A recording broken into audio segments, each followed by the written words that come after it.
Ahí va. Oigan, pues a ver, ¿cómo están? Una y dos, ¿cómo van con los temas de los módulos? Porque la idea ahorita sería repasar algo que ustedes tengan dudas a nivel técnico, o también teórico sobre lo que se ha trabajado en los módulos.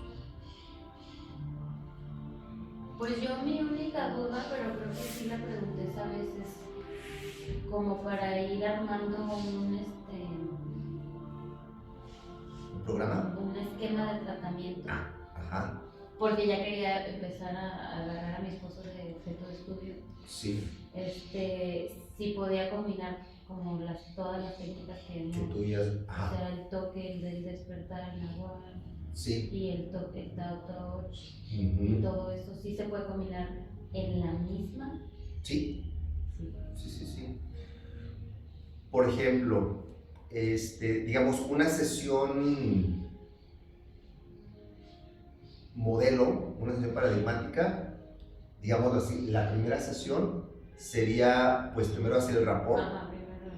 Después vendría siendo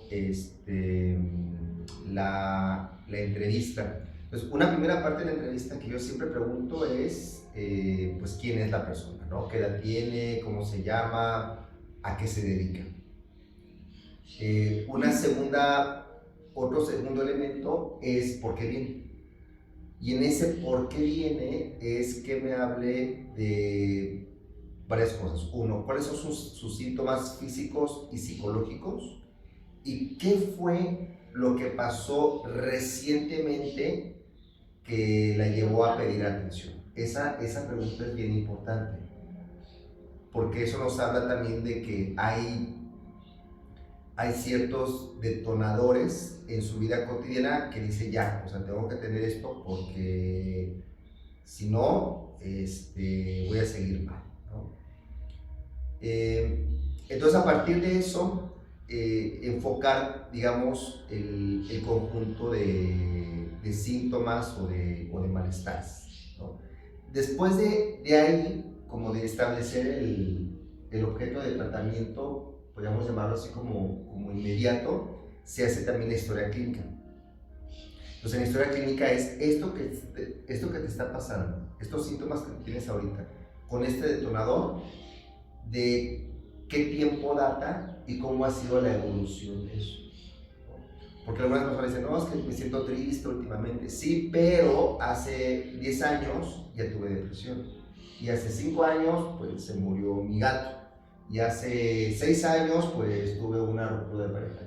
Y hace 20 años, pues, viví abandono por parte de mis amigas en la primaria. Y hace 30 años, pues, sobreviví, como les digo, ¿no? A mi nacimiento, ¿no? Porque no nacía. No nacía ya. 30 años. Entonces, ahí tú puedes ir viendo también la parte de la evolución. Que yo normalmente en esta etapa de historia clínica tiendo a subdividirlas en 3 partes. Una, los síntomas más recientes. 2, los conflictos que se fraguaron en la adolescencia. Y 3, lo que llamamos el núcleo. El núcleo son esos elementos, esas distorsiones energéticas que se llevaron a cabo en la infancia, que algunos se pueden llamar, digamos, las heridas, ¿no? Pero, por ejemplo, muchas personas pueden traer un núcleo depresivo en su infancia. Otras personas pueden traer un núcleo ansioso. Otras personas pueden traer un núcleo persecutorio. Otras personas pueden traer un núcleo como de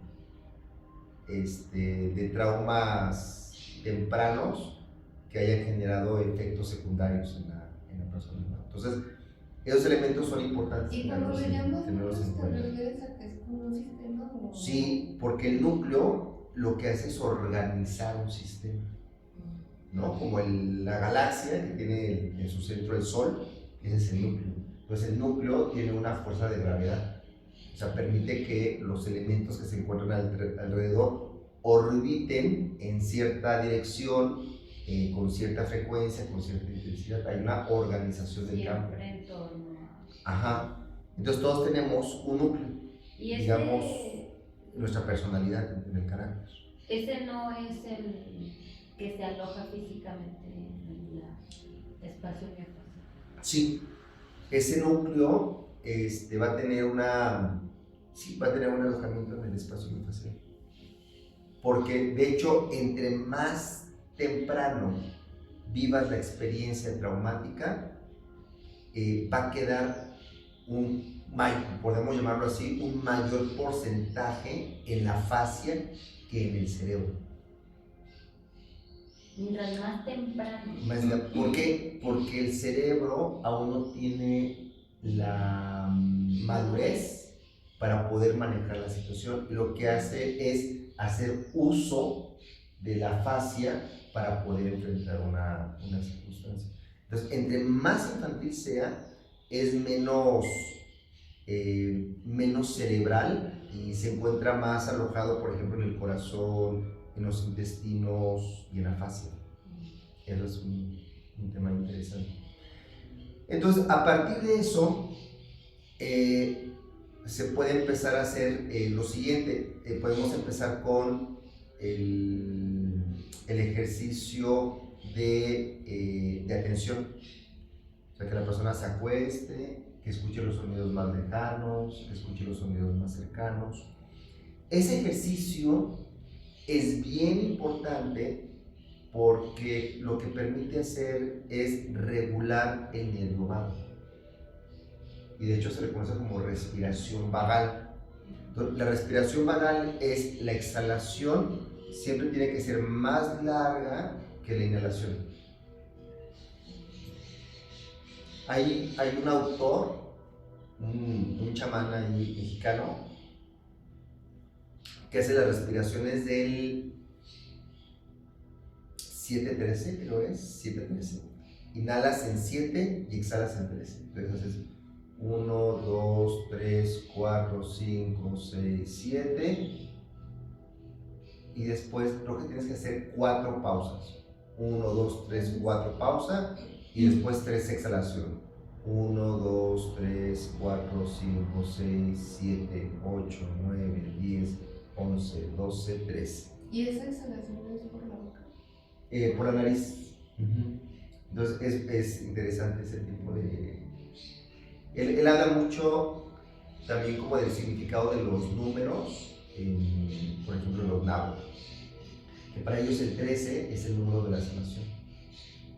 Está interesante.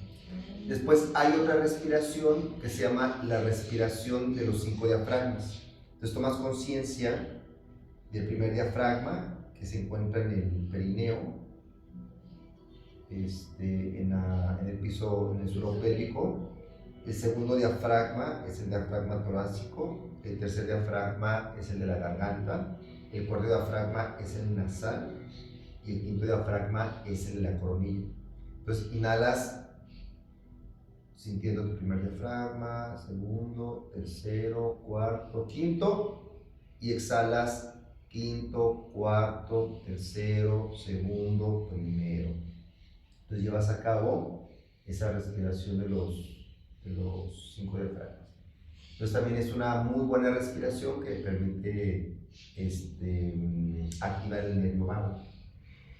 Y la tercera, la que yo aplico más, que es la respiración del corazón.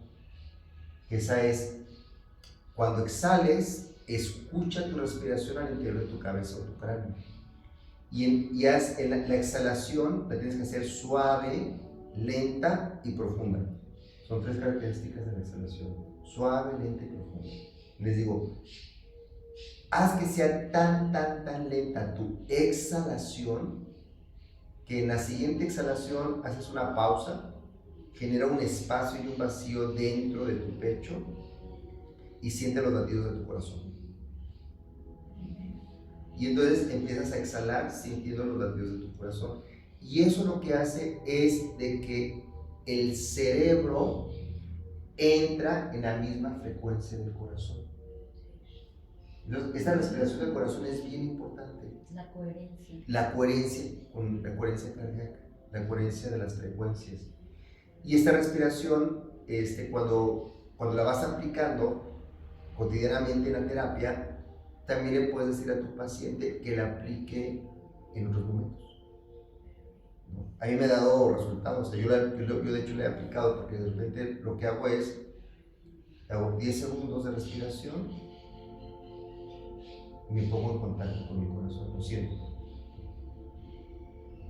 Entonces, es un elemento importante, especialmente para tratar temas de trauma, porque siempre el trauma alojado tanto en el sistema nervioso como en la red miofacial y en la microbiota de los intestinos va a generar una respuesta constante de ansiedad.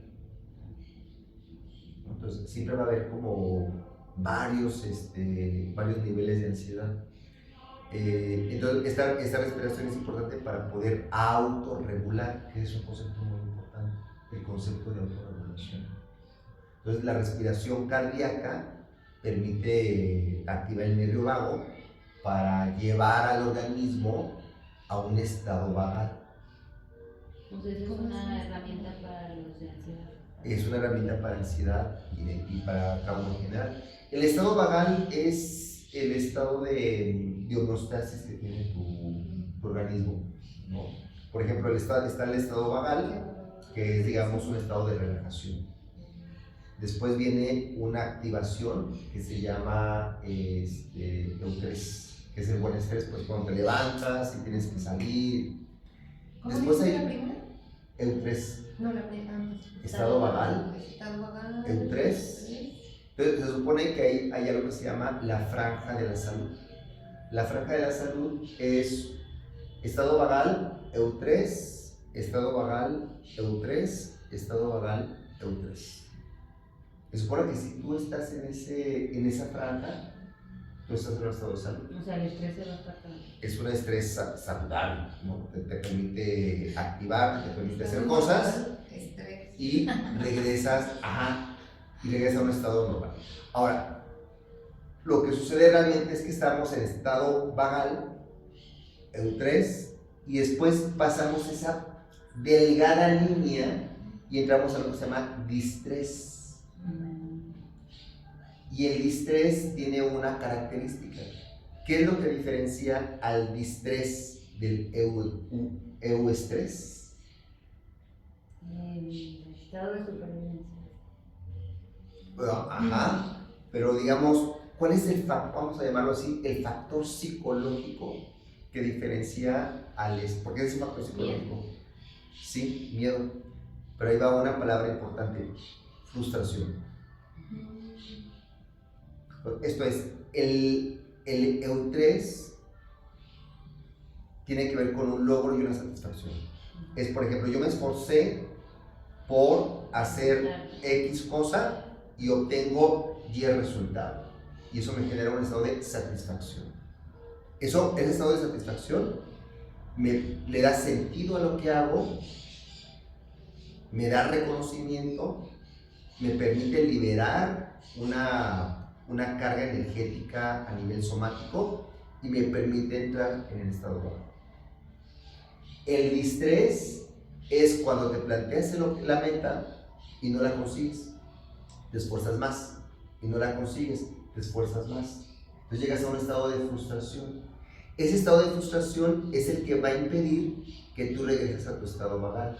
¿Por qué? Porque el estado de frustración te va a meter en esta dinámica psicológica de la preocupación, de la ansiedad, de lo que va a suceder, de lo que no va a suceder, del miedo.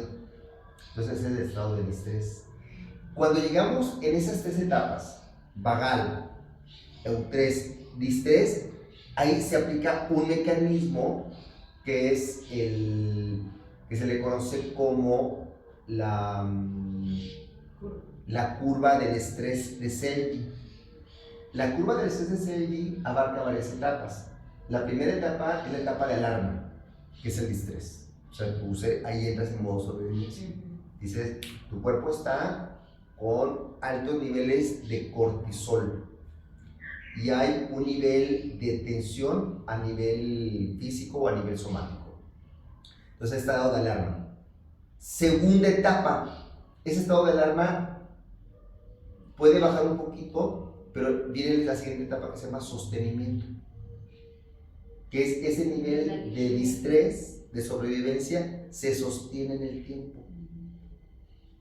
Después de esa etapa de sostenimiento viene una tercera etapa que se llama etapa de inflamación. Entonces, en la etapa de inflamación, ese estrés pues te lleva a través del cortisol a que se active tu sistema inmunológico y entonces entres en una etapa de inflamación. Entonces, ya ves, en esa etapa de inflamación hay 6 subetapas. Entonces hay una primera etapa donde tu organismo puede resolver, en esa etapa de inflamación el organismo puede resolver la respuesta inflamatoria. La segunda etapa es el organismo no lo puede resolver y lo que hace es integrarlo. En la tercera etapa, el organismo no lo puede resolver y todo lo que hace es como encapsularlo, y es lo que se conoce como inflamación silenciosa. En la cuarta etapa, a partir de la cuarta etapa, la inflamación entra a nivel del espacio extracelular. En la quinta etapa entra a la célula y en la sexta etapa se genera la tumoración. Entonces son las 6 etapas de la inflamación. Y después en esas etapas de la inflamación viene la siguiente etapa, que es la etapa de colapso, que es ya la etapa de enfermedad.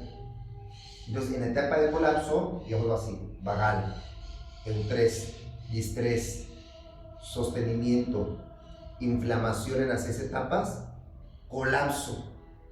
De ahí viene la enfermedad, y ahí viene la depresión, y ahí viene la muerte.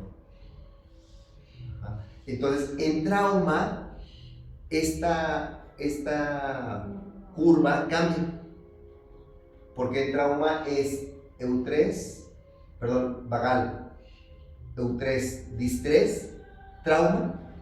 Y lo que hace el trauma es que en lugar de permanecer en el estado de sostenimiento e inflamación, el trauma inmediatamente lleva al colapso. Es la diferencia. ¿Como enfermedad también? Como enfermedad, sí, porque después cuando vives el trauma viene el trastorno de estrés postraumático y todos los trastornos peritraumáticos. Ahora, ahí vamos a tener algo que se llama un tipo de estrés, lo que llamamos los 3 estreses. Los estreses, el estrés homeostático, que es el eutrés. O sea, el estrés homeostático es cuando tú vives una experiencia de estrés y logras autorregularte para regresar al estado vagal. Que sería como el día de hoy. Ajá, que esos básicamente son 3 recursos que tú tienes para regular el estrés homeostático. Primer recurso, apoyo social. O sea, una persona necesita el apoyo social para poder autorregular el estrés. Se llama corregulación. Tu pareja, una amistad, un grupo de amigos, un grupo de apoyo, ¿no? O a veces cuando no hay nadie, hasta la propia espiritualidad. El saber que un otro, exacto, muy bien. ¿Correlacional? Corregulación. Ajá. Después, el segundo factor para la autorregulación es la autorregulación fisiológica.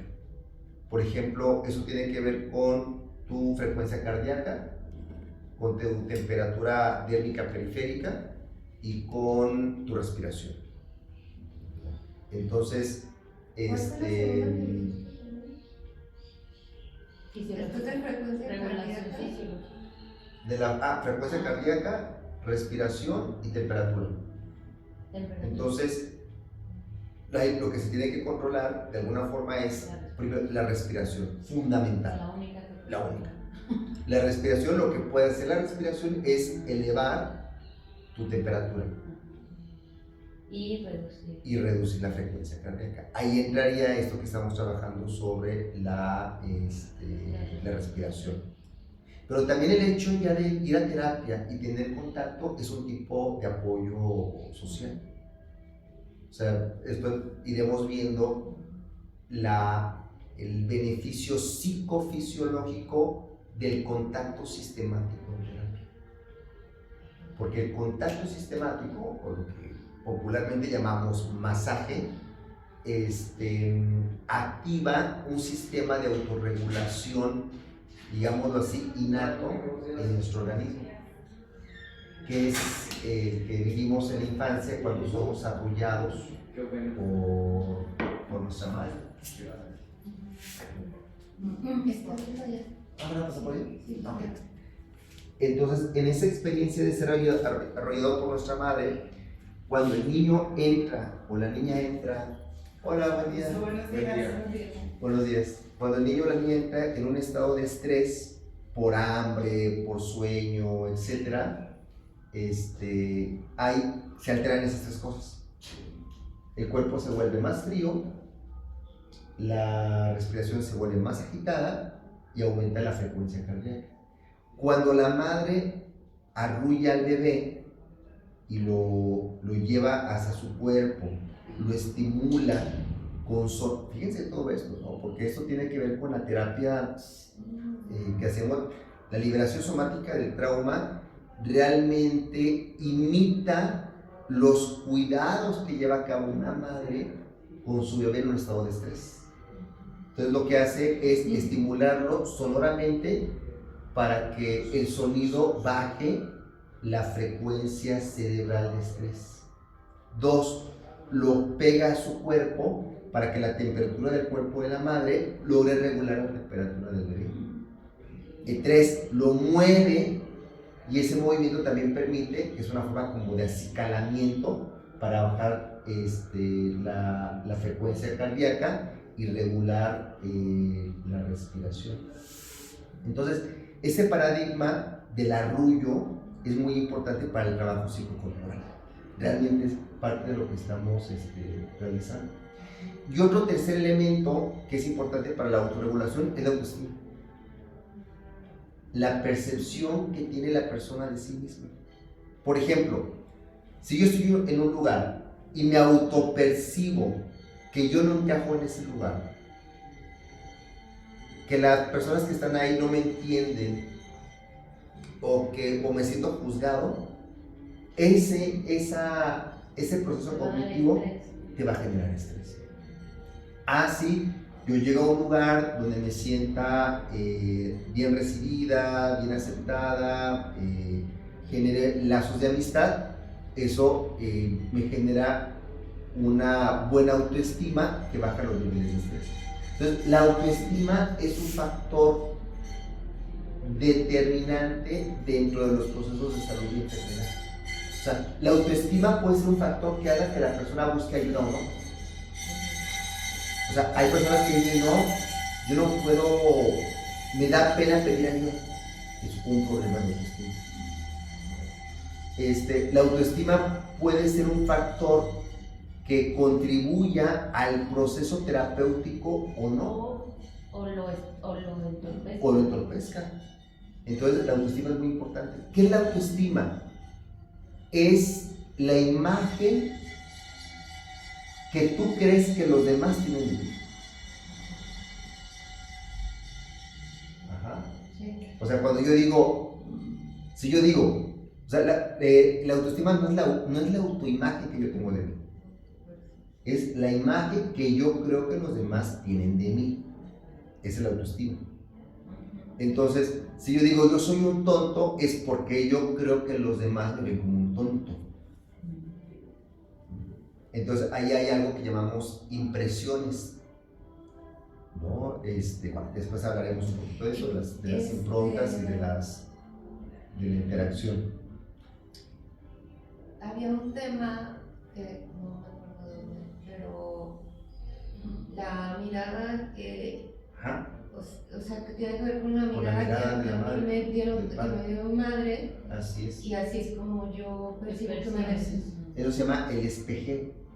Es la forma en cómo tu madre o tu padre te espejean y entonces se genera una imagen especular.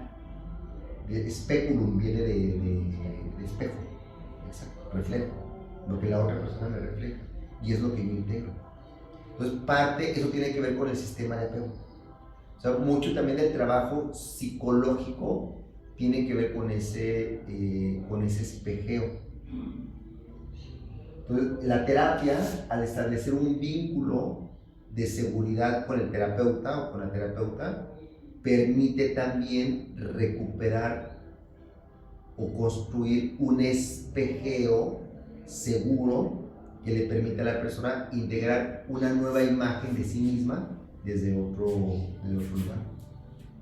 Entonces también ahí es importante recordar cómo el trauma tiene efectos a nivel de la autoestima.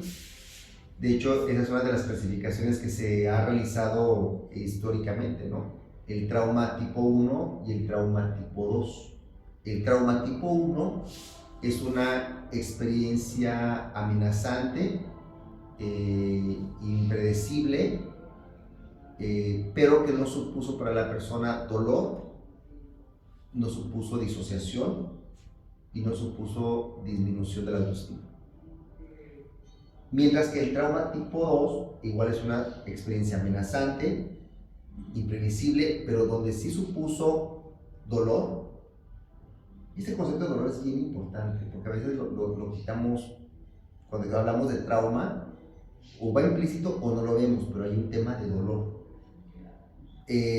No solo dolor físico. Es que el dolor físico es biológico.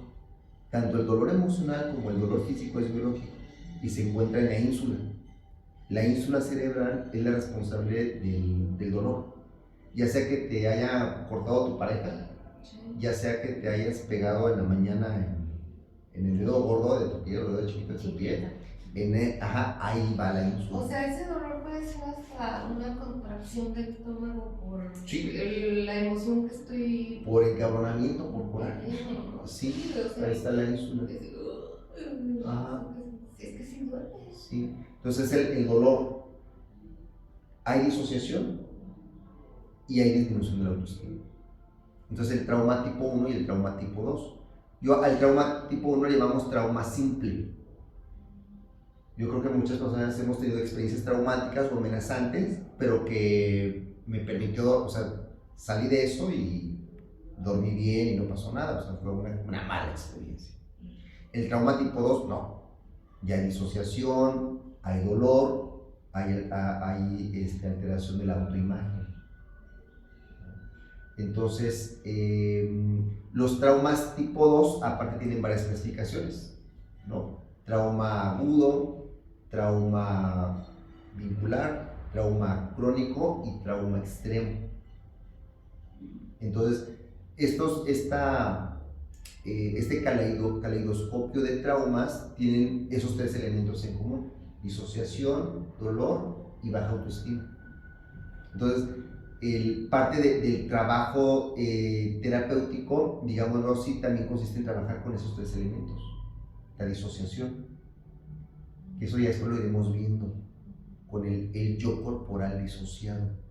Aquí eso es súper fácil, a mí me encanta ese tema, porque el yo corporal disociado, digámoslo así, la experiencia traumática en la disociación, no es solamente la disociación de tu campo mental en dos, sino que el campo mental puede haber quedado fragmentado. Y uno de esos fragmentos del campo mental supone un yo corporal. Cuando ese yo corporal fragmentado hegemoniza el campo, o sea, es el que está dominando a la persona en ese momento, lleva a cabo cambios a nivel del sistema neuroendocrino. O sea, eso está buenísimo. ¿Qué tipo de cambios neuroendocrinos? Por ejemplo, una paciente que vivió una experiencia traumática durante su adolescencia y ya pasó, pero ya después de mucho tiempo, de repente se vive como en esa etapa de su adolescencia. Pero ella ya mayor, ya adulta, empieza a tener síntomas muy similares como de la adolescencia. Por ejemplo, le empieza a salir acné, se le empieza a trabar la lengua, se hace como más introvertida. Pero fue algo que detonó que ese cuerpo saliera, ¿no? Exactamente. Entonces, lo que después vemos es que en esa parte de la disociación podemos tener diferentes yo corporales fragmentados que cuando ocupan el lugar de liderazgo dentro de la personalidad, asumen el cuerpo de ese yo corporal de esa edad. Y se lleva a cabo cambios neuroendocrinos muy importantes. La hipótesis es de que estos yo corporales disociados se encuentran en el hipotálamo. Porque el hipotálamo, digamos, que vendría siendo la glándula maestra que organiza todo el sistema neuroendocrino. Y en el hipotálamo tenemos 3 programas neurobiológicos, o los 3 programas hipotalámicos, que es el hambre, la conexión sexual y la defensa. Entonces, cuando vivimos una experiencia traumática, el organismo a nivel del hipotálamo, ¿verdad? Tiene esas 3 posibilidades. Una de ellas es satisfacer las necesidades biológicas y se altera. Con el trauma se altera ese sistema. Por ejemplo, hay personas que dejan de comer, no les da hambre. O hay personas que comen de más. Hay personas que duermen poco o hay personas que duermen de más. O sea, esa parte del programa hipotalámico se puede ver alterada. 2, sistema de conexión. Por ejemplo, en la evaluación de la depresión hay un indicador dentro de varios, ¿verdad? De alrededor de 20 que nos hablan también de depresión, que es un bajo nivel de deseo sexual, baja la libido. Cuando la libido baja, se encuentra asociado con otra característica psicofisiológica muy importante, que es la anedonia. Es la ausencia de placer. Anedonia. Entonces, por ejemplo, que digas, ay, me tomo un cafecito y está bien frío, ¿no?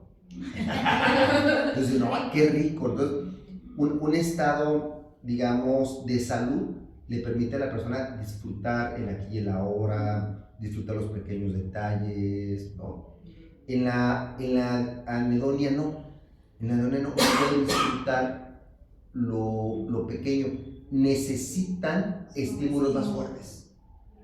Necesito aventarme del bungee jump para poder sentir algo. O sea, el nivel de estímulo para que yo pueda experimentar un estado de placer, o sea, para que se active el sistema de recompensa en el cerebro, ¿verdad? Necesitas cada vez ser mucho más alto o más impresionante para poder sentir algo de felicidad.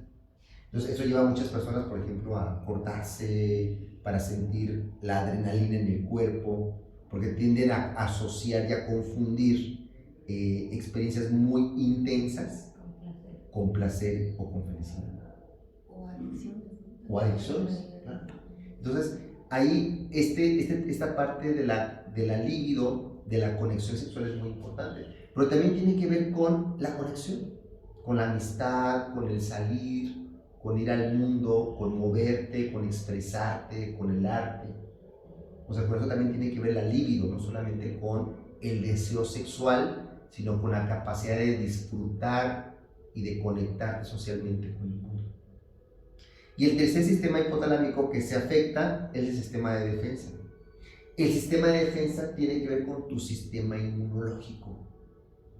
Por eso, cuando el yo corporal disociado, fragmentado, ocupa el mando, empieza a haber una alteración a nivel inmunológico. En esa alteración a nivel inmunológico es que es bien interesante, porque ese yo corporal disociado, por todas estas alteraciones psicobiológicas que tiene, el propio sistema inmune no lo reconoce como propio, sino lo reconoce como una amenaza, como una enfermedad autoinmune. Entonces, muchas de las enfermedades autoinmunes, que ahorita por ejemplo estoy un poquito viendo, como la cuestión del Parkinson, como la cuestión también de el dolor generalizado, ¿cómo se llama? La fibromialgia, etcétera, tienen que ver con un yo corporal disociado. Siempre va a haber ahí ese yo corporal disociado que active el sistema inmune y que lleve a cabo señalizadores neurobiológicos de dolor, porque ese elemento de dolor es el que va a estar ahí como un elemento constante a lo largo de la vida. Y ahí tú puedes acceder igual a la red miofacial en ese cuerpo físico, aunque esté alojado en el hipotálamo, pero a la hora de tomar mando. Sí, por ejemplo, a nivel miofacial se llama programación miofacial. Está bien interesante. ¿Por qué? Por ejemplo, ustedes pueden observar niños o niñas de más o menos de 7 a 10 años de edad, ya con una programación miofacial muy, muy, muy específica, ¿no? Por ejemplo, los hombros elevados, rotación interna de los hombros, proyección de la cabeza hacia el frente, una cifosis, puede haber una hiperlordosis o puede haber una alteración de la pelvis, una vasculación pélvica, puede haber una falta de tono a nivel del psoas, un diafragma bloqueado y los músculos pectorales acortados y metidos. Eso es una programación miofacial. Esa programación miofacial se encuentra, a veces podemos regresar a esa programación miofacial. O sea, cuando el yo corporal disociado domina, también activa un programa miofacial. Eso es una actitud neuromuscular frente al mundo. Entonces ahí tenemos las 6 cadenas miofaciales: la cadena de inhalación, la cadena de exhalación, la cadena de extensión, la cadena de flexión, la cadena de apertura y la cadena de cierre. Normalmente el yo corporal disociado va a activar alguna de estas cadenas dominantes que van a ser, digámoslo así, que la memoria traumática se active dentro de la memoria de las cadenas miofaciales. Entonces, cuando llevamos a cabo ya en un nivel mucho más profundo, que es lo que vemos en segundo año, con las rutas de liberación profunda a nivel miofacial, lo que hacemos es que a través de los pases y a través del trabajo también verbal o psicológico, poder reprogramar la miofasia. Antes de que se me vaya, porque estoy como tratando de conectar. Ajá. Sí. Entonces, herramientas que yo recuerdo ahorita sería con trabajo de movimiento, llegar al que expresas y qué edad tenías o qué edad tienes en este momento y sí, por ejemplo, tú puedes preguntarle a esa programación miofacial de dónde viene. Ajá, o sea, si dices, a ver, yo últimamente, no sé, digo, me siento triste. Entonces, ¿cómo sentirte triste? Pues sentir como que no puedo respirar, como una presión en el pecho. Entonces, exagera esa presión en el pecho. Y eso te lleva al programa miofacial. Ahora, Ya que estás en el programa miofascial, pregúntale a ese programa miofascial qué edad tienes, como de qué edad es esa programación miofascial, dónde estás y qué está sucediendo. Entonces eso nos permite, digamos, descodificar biográficamente esa programación miofascial. Y luego sería trabajar a profundidad con las cadenas, ¿sí? Sí. Y luego hacer integración. ¿Cómo se llamaba la técnica de...? Las zonas técnicas de liberación miofascial. La de para integrar el yo Etérico. fragmentado. Ajá. Eran el de Caricia. También. Sí, ¿no? Sí, sí puede ser. Para llevar hacia adentro. Sí. O me estoy confundiendo, porque es ahí donde se hace el contacto. Sí. ¿Ya me hice bueno? O sea, pueden, vamos, o sea, más que ahorita irnos como una técnica en específico de la que ya hemos visto, se pueden utilizar, esas son herramientas que tú puedes, no es que esa técnica sea la única para trabajar, Sí, o sea, son herramientas que tú puedes utilizar, por ejemplo, para ayudar, ya sea lo del masaje integrativo, que tú puedes utilizar. Por ejemplo, esa técnica que ella habla es una técnica que trabajamos, que es la de estimulación sensorial sutil, que son caricias. Es para activar las fibras táctil C, y las fibras táctil C en la piel estimulan la parte más profunda del cerebro, que es el tabique o centrum. Las personas con ideaciones suicidas, con depresión muy profunda, de hecho hasta con problemas de Parkinson, tienen alteraciones en el tabique o centrum, incluyendo las personas con esquizofrenia. Entonces, una intervención ambiental, como es el contacto suave, que es a 10 segundos por centímetro, a una temperatura de tu mano de 37 grados. Venga, yo ahorita no se puede hacer esa técnica. En las zonas donde hay vellosidad en el cuerpo, especialmente en brazos, piernas, ¿sí? Piernas, brazos y espalda, y también el pecho, se activan las fibras táctil C, y esas fibras táctil C empiezan a hacer conexiones del sistema nervioso periférico con el sistema nervioso central en esa zona del septum. Y eso permite también liberar una serie de neurotransmisores y neuromoduladores, entre ellos la serotonina y la oxitocina. Oye, entonces, ese tipo de intervenciones permite que el cuerpo de ese yo disociado pueda ser alimentado frente a una carencia. O sea, hay muchos temas de trauma crónico, por ejemplo, maltrato físico, maltrato psicológico, abuso sexual, que el tema del dolor de esas experiencias traumáticas generan alteraciones neurofisiológicas muy importantes. Entonces, mucho del trabajo psicocorporal permite compensar esas carencias, por ejemplo, como ese tipo de técnicas. ¿Y se puede volver a asociar o solo mantenerlo el yo disociado? Entonces a ese proceso le llamamos integración del yo disociado. La integración del yo disociado es cuando tú estás en el yo disociado, estás en un trance. Tú vives en un trance. En el yo disociado tú vives en un trance infantil, un trance regresivo. Entonces, lo que es importante a nivel terapéutico es algo que después vamos a ver, que se llama el switch. Switch es cuando le ayudas al paciente, uno, a darse cuenta de ese yo disociado, hasta le ponemos nombre. ¿Y si hace funcional ese yo disociado? Sí, hasta le puedes poner nombre a ese yo disociado. Cuando ya logras ver ese yo disociado y lo logras ver, lo logras experimentar, lo logras reconocer en tu vida cotidiana, entonces aprendes a hacer el switch. El switch es hacer el cambio.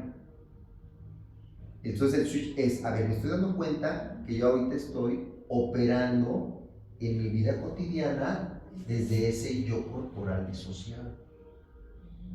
Entonces, ¿qué es lo que tengo que hacer? Refresh, actualiza la página. Entonces, ¿qué significa actualizar la página? A ver, yo soy un hombre de 47 años, que tiene responsabilidades, ¿no? Entonces, tengo que comportarme como un hombre de 47 años. Ya no me puedo comportar como un niño de 5 años, o un adolescente de 16 años, o un joven de 25 años. Entonces tengo que hacer internamente ese switch. Y cuando hago ese switch, hago un cambio en mi postura. Conscientemente. Para A ver, lograr esas. ¿cómo me pongo cuando soy como un niño de 5 años? Entonces sí. Cambia. ¿O vas a estar todo el tiempo así? ¿Cómo es tu voz de un niño de 5 años? Entonces tienes que hacer esos cambios a nivel consciente. O sea, cambio mi postura, cambio mi tono de voz, cómo se comporta una persona adulta, ¿no? Entonces, son cambios conscientes, tienes que hacer un switch. Es un ejercicio, es un entrenamiento en hacer el switch. Entonces no se trata de que, de un día para otro, pues ya soy adulto. No, tienes que aprender a entrar y salir del yo corporal y social. ¿Para qué? Para construir un yo corporal adulto y funcional. Yo corporal adulto funcional. A mí me ha pasado que ya hasta a veces me he dado cuenta que hasta dormida, de pronto me empiezo. Y durante el día, cada vez es más consciente. Sí, pues eso tiene que ver. Entonces, estamos ahí en ese nivel, acuérdense, el hipotálamo. Estamos en ese tema, los 3 programas hipotalámicos. Entonces, claro, ese yo corporal disociado va a tener afectaciones a nivel del sistema inmunológico. Ahora, algo importantísimo, el trauma, esa apenas está, a mí me fascina ese tema, porque de hecho casi nadie está hablando de ese tema. La memoria traumática en el sistema inmunológico. O sea, muchas veces hemos visto el sistema inmunológico como solamente una reacción frente a bichos, externos, ¿no? Pero no hemos visto que el sistema inmunológico tiene memoria. O sea, si a ti estás expuesta a una bacteria, pero esa bacteria ya fue en tu infancia, fue incorporada, es como las vacunas. O sea, ya se queda grabada en tu programa, en tu memoria inmunológica. Eso es impresionante. Nuestro cuerpo, dentro de las múltiples memorias que tenemos, ¿verdad? Hay una de ellas que tiene que ver con los procesos de salud y enfermedad, que es la memoria inmune. Y la memoria inmune tiene que ver con cómo tu sistema inmunológico interpreta lo que está entrando a tu cuerpo. Muchos problemas de salud autoinmunes tienen que ver con un problema de interpretación. Entonces, ante esto, por ejemplo, son falsas alarmas. Es como si en el pasado me robaron y ahora yo pongo una alarma. Pero haz de cuenta que esa alarma pues se activa cada rato porque alguien pasa por ahí y detecta que alguien pasó por ahí, pero no están robando, pero se está activando tu alarma. Esa alarma es el sistema inmune. Entonces empezamos a tener una sobrecarga de activación del sistema inmune. Eso se llama coraza. La coraza muscular activa nuestro sistema inmune como un bucle de activación. Ese yo corporal disociado que tiene un núcleo de dolor que se encuentra guardado en la coraza miofascial activa el sistema inmune. Por eso va a ser muy importante, vamos a ver una relación muy importante entre el drenaje y el fortalecimiento de las cadenas miofaciales y la desactivación del sistema inmune. Actualmente son temas de investigación importantísimos. Hay muchas investigaciones en la actualidad que están apuntando a que todos los problemas de salud que tienen que ver con el sistema inmune empiezan en la fascia. Y de forma muy particular, ¿sí? De forma muy particular en la matriz extracelular de la fascia. Porque esa matriz extracelular de la fascia conecta no solamente toda la fascia, sino que lo conecta con el cerebro, con el sistema nervioso central, y lo conecta también con el sistema neuroendocrino y el sistema inmunológico.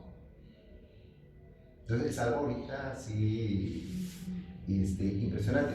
Claro, para rehabilitar la fascia se necesitan 3 cosas. Contacto. Sí, parte de ese contacto, pero una de ellas muy importante, ejercicio. Súper importante va a ser ejercicio. 2, hidratación y alimentación. Y 3, el trabajo con la miofascia. Ahí entraría el contacto. Pero también entraría el yoga, por ejemplo, u otras formas. Entonces, mucho de lo que vamos haciendo en terapia, por ejemplo, las posturas miotensivas que generan vibración, eso también es trabajar con la miofascia.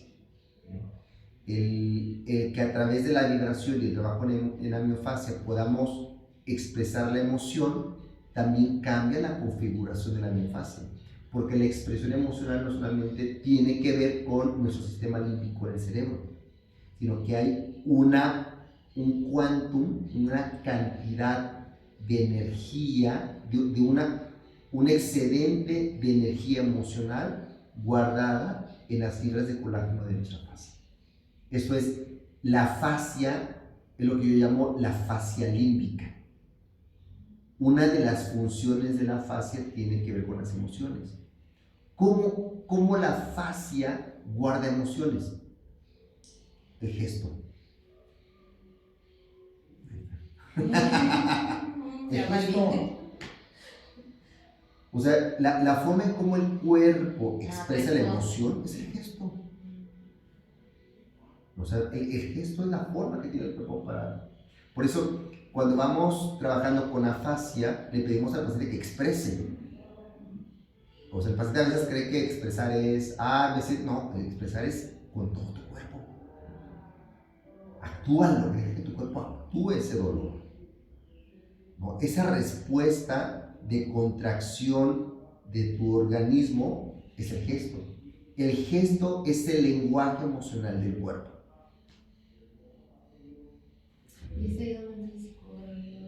Ahí entran todas las diferentes técnicas psicocorporales.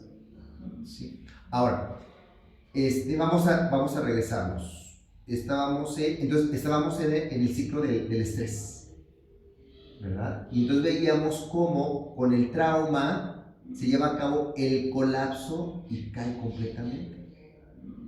Entonces ahí es importante, regresamos al inicio, el tema de la respiración. La respiración es fundamental. ¿Para qué? Para activar el nervio vago. ¿Por qué? Porque en las experiencias traumáticas el nervio vago se bloquea. Entonces, ¿qué es lo que sucede con el nervio vago cuando se bloquea? Cuando el nervio vago se bloquea, hay un bloqueo del trigémino, de la garganta, del corazón, de los pulmones, del hígado y de los intestinos. Se llama el nervio vago se colapsa. ¿Qué significa que se colapse? Que se contrae. O sea, el rostro se contrae, la garganta se contrae, el pecho se contrae, el diafragma se contrae, el abdomen se contrae. Entonces, cuando trabajamos con la activación del nervio vago, esa contracción genera una sensación de inseguridad. Es como, no me siento bien, no me siento a gusto en este momento. Cuando a través de la respiración logramos regresar al estado vagal, la persona dice, es que me siento muy bien o me siento muy relajado. La relajación es un elemento fundamental de la sensación de seguridad. O sea, yo me siento seguro si hay una sensación de seguridad en mi cuerpo. O sea, si yo estoy tenso y contraído, no puedo estar seguro. Porque simplemente mi nervio vago está colapsado. Y la sensación de seguridad en tu organismo viene determinada por el nervio vago. Entonces, restablecer el equilibrio vagal es fundamental para la liberación somática del trauma. Pero aparte, tiene otro elemento importante, que es lo que íbamos viendo con respecto al procedimiento terapéutico. Después de la respiración cardíaca, de esta respiración donde sientes, donde sientes tu frecuencia cardíaca, pasamos a una etapa bien importante, que es la estimulación de los puntos. Entonces, esta estimulación de los puntos en el cuerpo tiene que ver con un segundo recurso, ¿no? O sea, el primer recurso es la respiración vagal. Segundo recurso es la sensopercepción. No es igual, no se desarrolla igual la sensopercepción en un estado vagal que en un estado de estrés.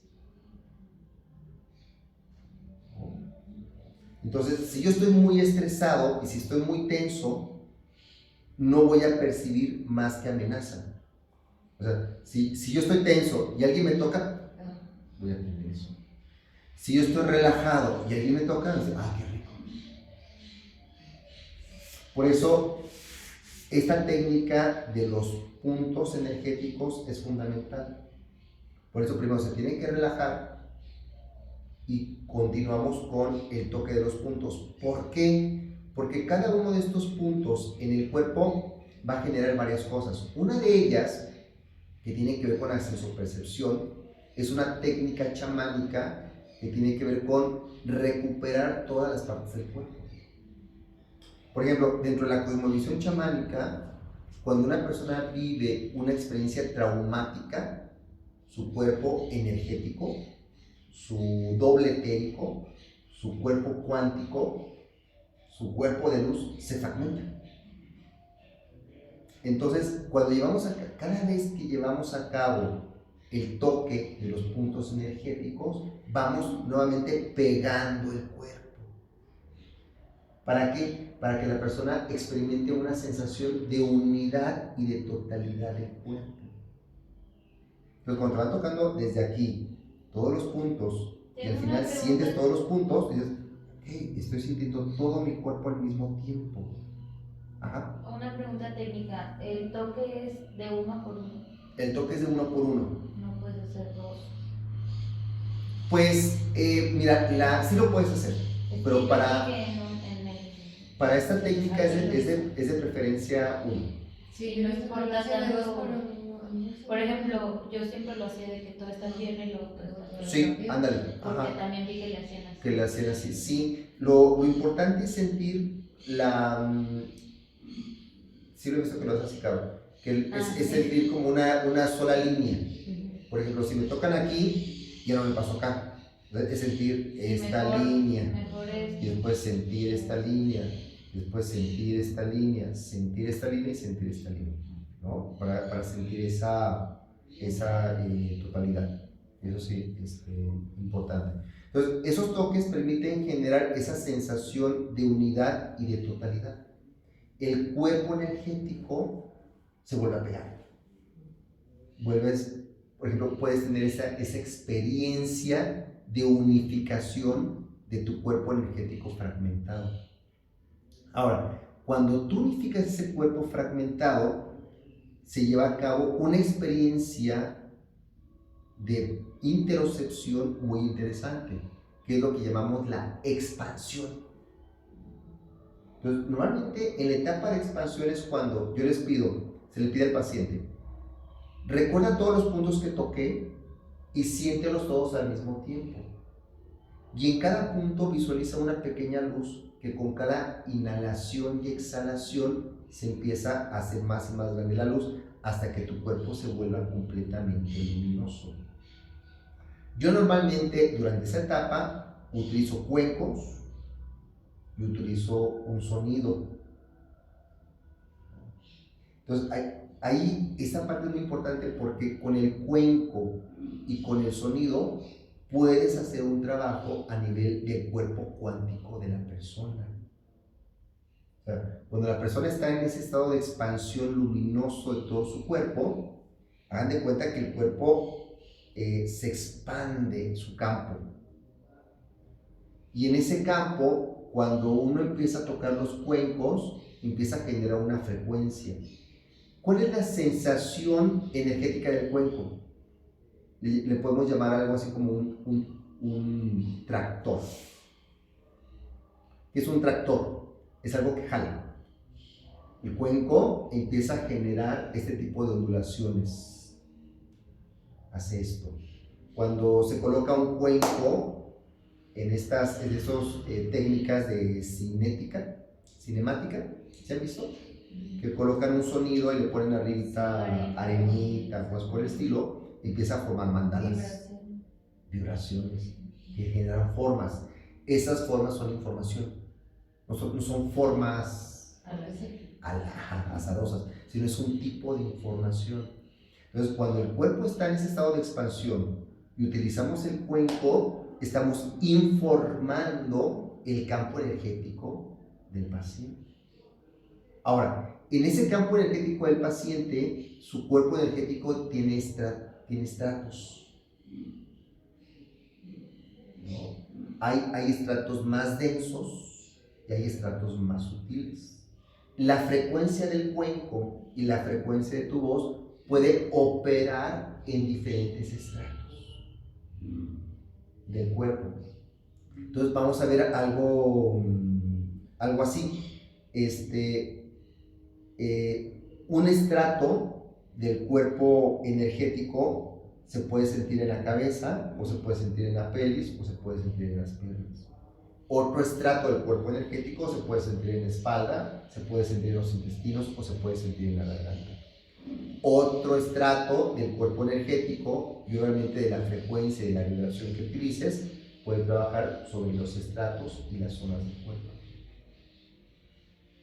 Ahora, es bien importante que durante esa etapa del campo del cuerpo energético que está expandido, del cuenco y de la voz, tú puedas entrar con el sonido al interior del cuerpo. ¿No? A ver, ¿qué quiere pasar aquí? A ver, acuéstate boca arriba. O si quieren las dos, acuéstense. De una vez. Para entender esta parte que es bien importante.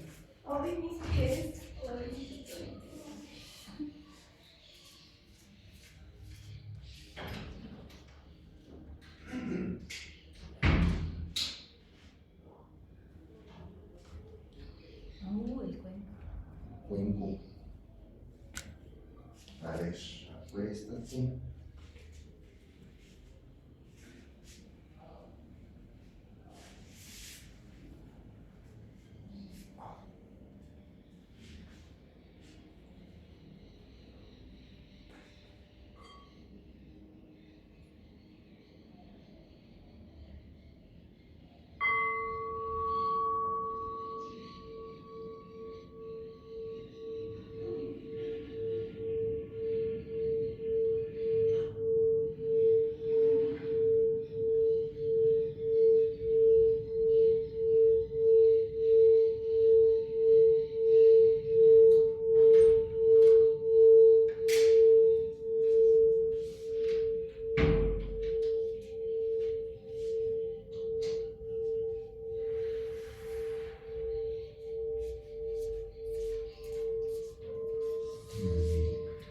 Entonces el cuenco tiene un tono y tiene una frecuencia. Entonces quiero que experimenten ahorita, hagan una respiración cardíaca. Exhala. Profundo, suave, lento y profundo. Tan lento que logres sentir los latidos de tu corazón.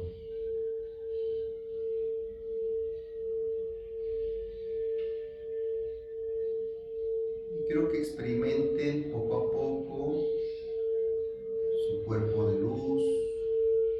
Suelta, relaja y expándete. Entre más lento exhales, más logras sentir el campo alrededor de tu cuerpo. Deja que la luz te atraviese y te envuelva.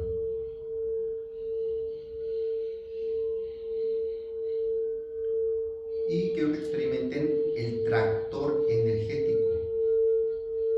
Esto es, estas ondulaciones,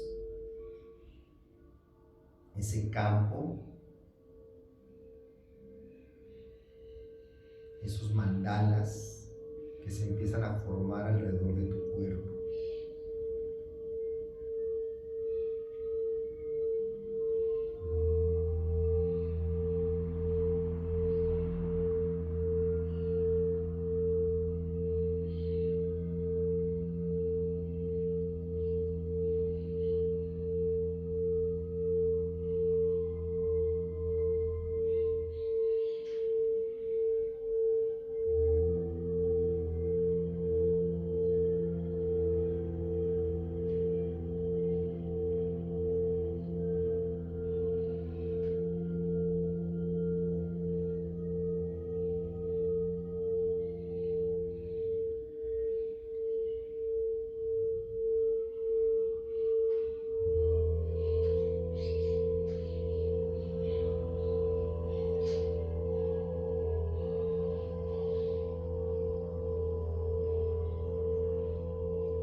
Respiren profundo, poco a poco se pueden ir sentando. Despacito.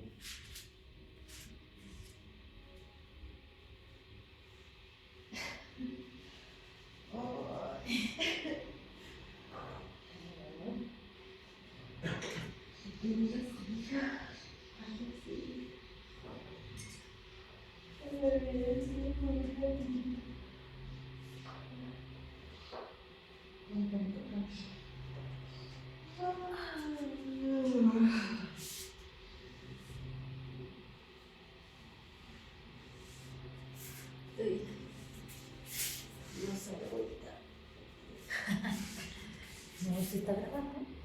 Sí. Le pongo pausa. Yo pensé que no se estaba grabando. No, pero sí, a ver. Sí se está grabando. ¡Ay, qué frío! Muy bien. Ah, sí, es cuando uno se relaja más. Ajá.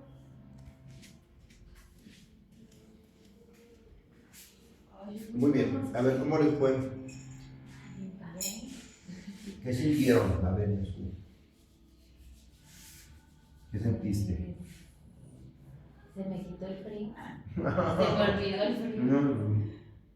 Pero como que veía mucho así. Pues, ¿cómo se puede decir? Pues como ondas así expansivas, Ajá. como patrones. Ok. Más en la vista que sensación en el cuerpo. Ah, ok. Ujú.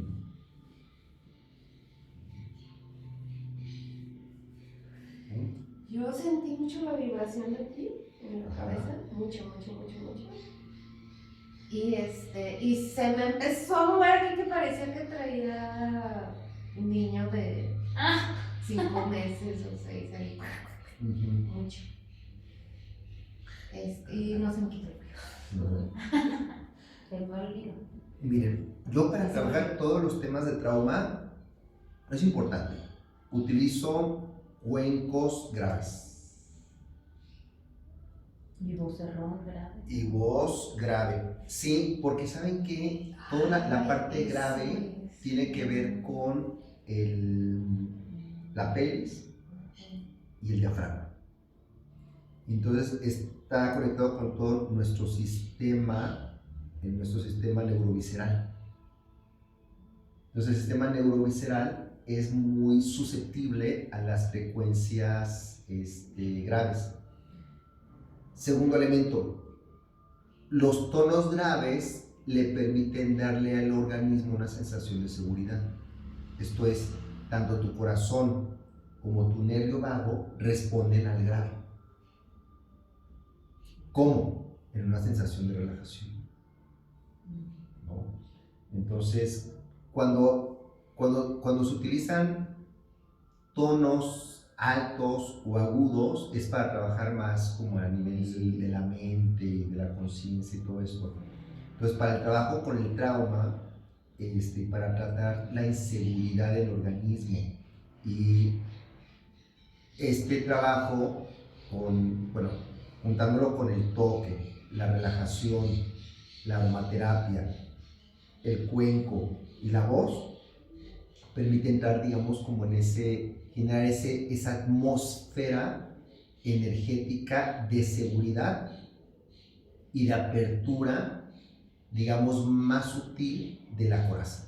Oye, Mili, para la otra podríamos hacer un ejercicio de voz con el cuerpo.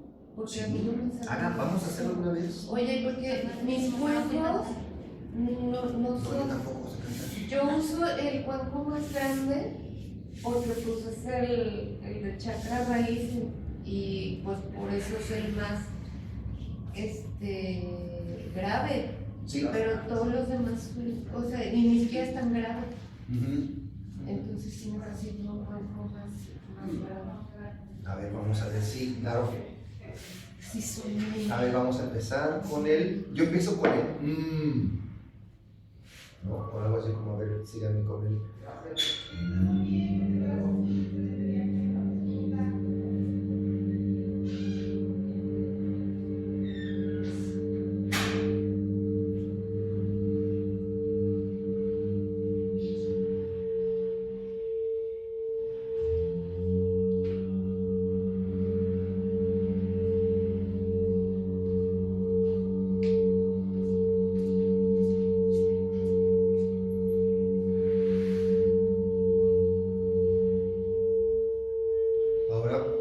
hacer como un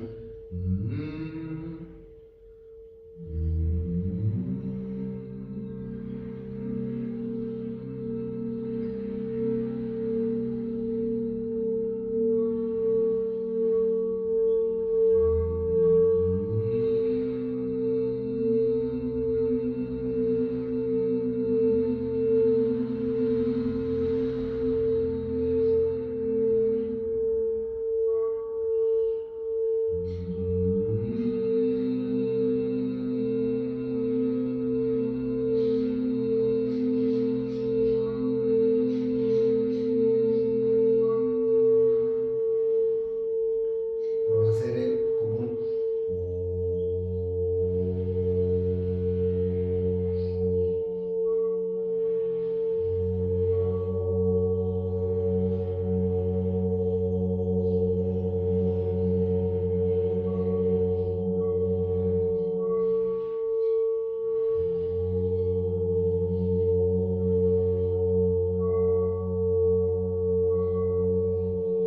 ahora el mismo O, pero más fuerte, como un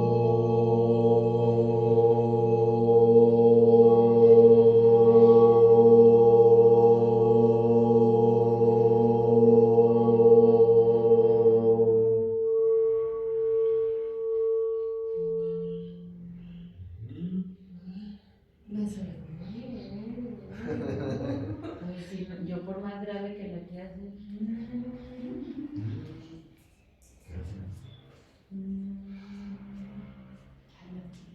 ¿Ya las 10? Ah, ok. Creo que ya no me acuerdo. Muy bien. Bueno, pues ya finalizamos, chicas. ¿Qué tal? ¿Cómo les fue con esta sesión? Mucha información. Muchas gracias. No hemos visto nada de redes sociales. No, aún no. Ya lo veremos. Bueno, pues ya, ahí quedó grabado para que se los paso y ya ahí quieren volver a Ya mandé escuchar saludos al la más allá porque información. dije que mi abuelita, por si. al más allá. Sí. Muchas gracias. No, ¿de qué? Gracias. ¿De qué?